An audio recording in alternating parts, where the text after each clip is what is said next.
Lectura del libro del profeta Isaías. Así habla el Señor, el que me abrió un camino a través del mar y un sendero entre las aguas impetuosas, el que hizo salir carros de guerra y caballos, todo un ejército de hombres aguerridos. Ellos quedaron tendidos, no se levantarán, se extinguieron, se consumieron como una mecha.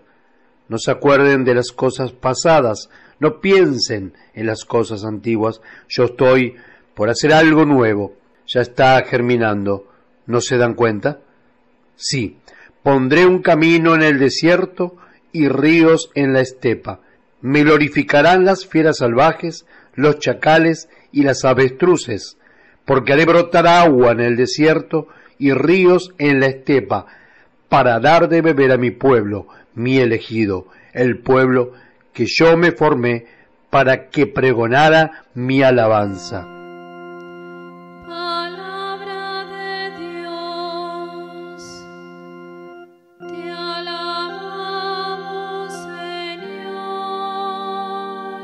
Hermanos míos, todo esto, que antes valía mucho para mí, ahora, a causa de Cristo, lo tengo por algo sin valor. Aún más, a nada le concedo valor si lo comparo con el bien supremo de conocer a Cristo Jesús mi Señor.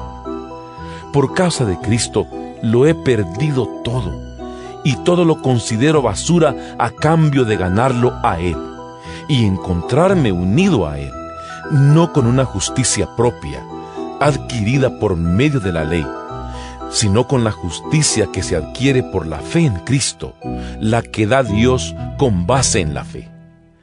Lo que quiero es conocer a Cristo, sentir en mí el poder de su resurrección y la solidaridad en sus sufrimientos, haciéndome semejante a Él en su muerte. Espero llegar a la resurrección de los muertos. No quiero decir que ya lo haya conseguido todo, ni que ya sea perfecto, pero sigo adelante con la esperanza de alcanzarlo, puesto que Cristo Jesús me alcanzó primero. Hermanos, no digo que yo mismo ya lo haya alcanzado. Lo que sí hago es olvidarme de lo que queda atrás y esforzarme por alcanzar lo que está delante, para llegar a la meta y ganar el premio celestial que Dios nos llama a recibir por medio de Cristo Jesús. Palabra de Dios, te alabamos, Señor. La lectura del día de hoy está tomada del Evangelio según San Juan. Jesús fue al monte de los Olivos. Al amanecer volvió al templo y todo el pueblo acudía a él. Entonces se sentó y comenzó a enseñarles. Los escribas y los fariseos le trajeron a una mujer que había sido sorprendida en adulterio, y poniéndola en medio de todos, dijeron a Jesús: Maestro, esta mujer ha sido sorprendida en flagrante adulterio. Moisés, en la ley, nos ordenó apedrear a esta clase de mujeres. ¿Y tú, qué dices? Decían esto para ponerlo a prueba, a fin de poder acusarlo. Pero Jesús, inclinándose, comenzó a escribir en el suelo con el dedo. Como insistían, se enderezó y les dijo: El que no tenga pecado, que arroje la primera piedra. E inclinándose nuevamente, siguió escribiendo en el suelo. Al oír estas palabras, todos se retiraron uno tras uno, comenzando por los más ancianos. Jesús quedó solo con la mujer que permanecía allí, e incorporándose le preguntó: Mujer, ¿dónde están tus acusadores? ¿Nadie te ha condenado? Ella le respondió: Nadie, Señor. Yo tampoco te condeno, le dijo Jesús. Vete, no peques más en adelante. Palabra del Señor. Gloria a ti, Señor Jesús. Con respecto a nuestra vida pasada, mediocre o pecadora, Jesús también mira adelante. En este evangelio de la pecadora perdonada, se enfrenta a una mujer cogida en adulterio. Jesús no aprueba su pecado, pero no la juzga, y mucho menos la condena. La confronta en cambio con un futuro mejor y le ofrece un camino para realizarlo. Y sobre todo ofrece a esta mujer su misericordia y su amistad. Con este don de amistad, la mujer sabrá que alguien realmente la quiere y será capaz de recobrar su dignidad y de seguir una vida mejor.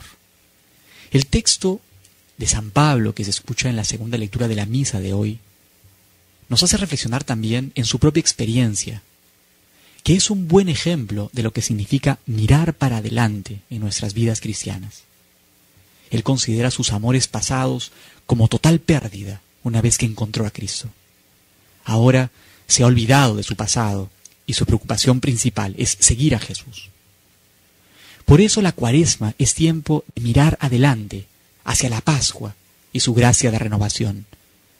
No importa el pasado, lo que importa es la llamada del Señor, su entrega generosa a nosotros mismos, en su perdón, en su amor. Por eso, lo que Él ve en nosotros, tenemos que nosotros verlo también. Eso significa convertirnos, mirarnos como nos mira el Señor, conocernos como somos conocidos. Acojamos pues este amor y convirtamos nuestra vida desde lo más profundo, siguiendo al Señor.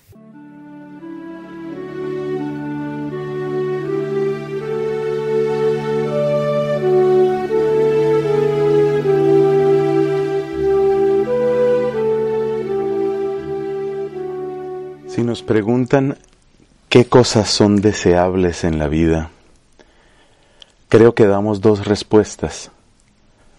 Los bienes que queremos que lleguen y los males que queremos que se vayan. Por ejemplo, si vivimos en un lugar donde hay gran inseguridad, vamos a querer que se vaya ese problema. Queremos que se acabe la enfermedad. Queremos que se acabe la violencia. Queremos que se acabe la vejez. Queremos que se acabe la muerte. Aquello que estimamos como malo, queremos quitarlo de nuestra vida. Y en cambio queremos que llegue lo bueno. Queremos que llegue la amistad, la alegría, el placer, una larga vida. Esas son las respuestas. Esos son los deseos humanos. Que el bien llegue y que el mal se vaya. Pero ¿cómo deshacerse del mal? Esta es una gran pregunta y tiene mucho que ver con el Evangelio de hoy. La ley de Moisés tenía una pena gravísima para ciertos pecados. Matar a pedradas la persona. Acabar con la gente a piedra.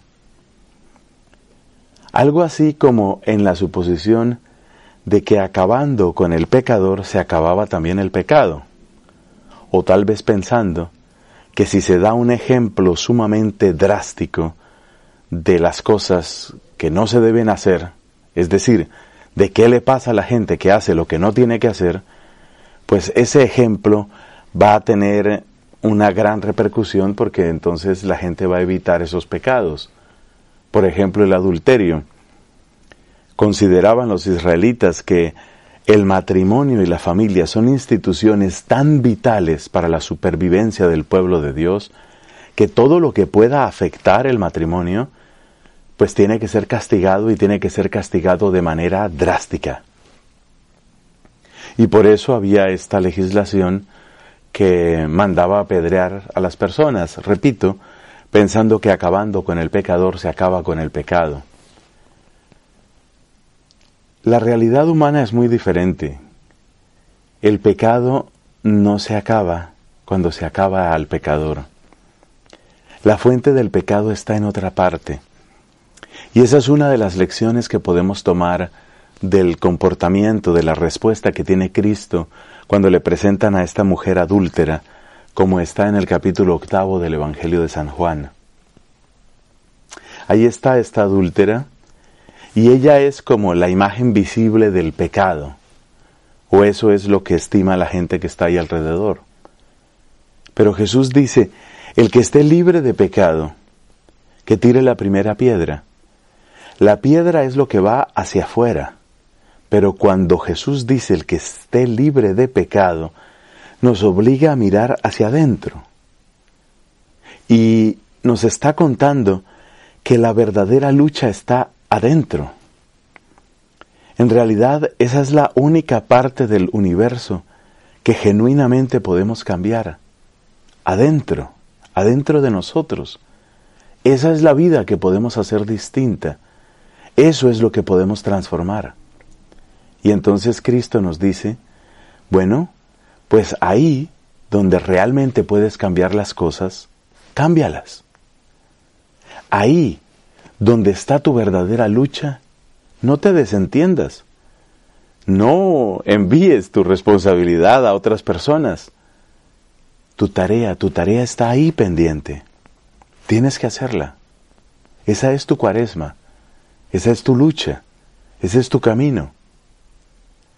Que estas palabras y que este ejemplo de Cristo lleguen profundamente a nosotros para que el final de estos días de cuaresma sea como tiene que ser toda nuestra vida.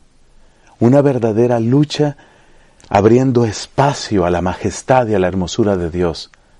Un verdadero combate que conduzca a una verdadera victoria.